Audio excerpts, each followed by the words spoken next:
اور اس کتاب کے اس لفظ کو سمجھتے ہوئے ایک اتنی بات بھی یاد رکھیے گا کہ رب کائنات نے یہ کائنات بنائی. کائنات میں جو ہے نا اس کو لا آف نیچرز کہتے ہیں.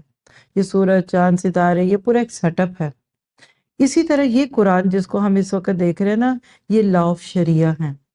یعنی شریعت کے قوانین شریعت اور طبعی قوانین، جیسے پانی ٹھنڈا ہو کے جم جاتا ہے، پانی کو بوائل کرتے تو دھواں ہوتا ہے، تو یہ سائنس ہے. جو جس رب نے لا آف نیچر بنائے ہیں نا، اسی رب نے لا آف شریعہ بنائے ہیں. اب لا آف نیچر اگر انسانوں کے فائدے کے ہیں تو سوچئے کہ پھر یہ شریعت ہماری کیوں نہیں انسانوں کے فائدے کی. تو محبت سے کہیے کہ اللہ ہم تیرے اس نازل کردہ قرآن پہ بھی راضی ہیں اور تیری دی ہوئی اس پوری نعمت پہ. اللہ پہ مکمل ٹرسٹ کیجیے. یہ پارہ آپ کو یہ دکھا رہا ہے کہ شک دور کر دو، رب وہی ہے. کیونکہ اس میں آپ کو اتنا زیادہ توحید کے دلائل مل رہے ہیں اور آگے ملنے والے ہیں بہت سارے. تو جیسے حضرت ابراہیم کو اپنے رب پر پورا ٹرسٹ تھا نا، اللہ کے کہنے پہ اپنے نیو بورن بیبی، نومولود بچے کو چھوڑ آئے تھے ایک غیر آباد جگہ پہ. اگر ہم ان کی جگہ پہ ہوتے تو کیا کہتے؟ یہ پارے کیسا رب ہے آپ کا؟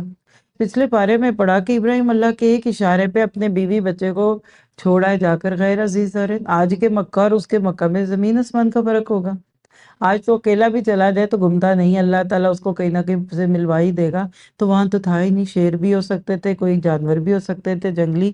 لیکن ایک ابراہیم جیسا ایمان رکھنے والا شخص جب وہاں اپنے بچے کو چھوڑ آتا ہے، ہم ہوتے تو ایسے موقع پہ پروز اینڈ کونس تولتے، پلس مائنس دیکھتے، اور وسوسوں میں ایسے شکار ہوتے. جن کو وسوسے آگے وہ نہیں منزل پہ پہنچتے.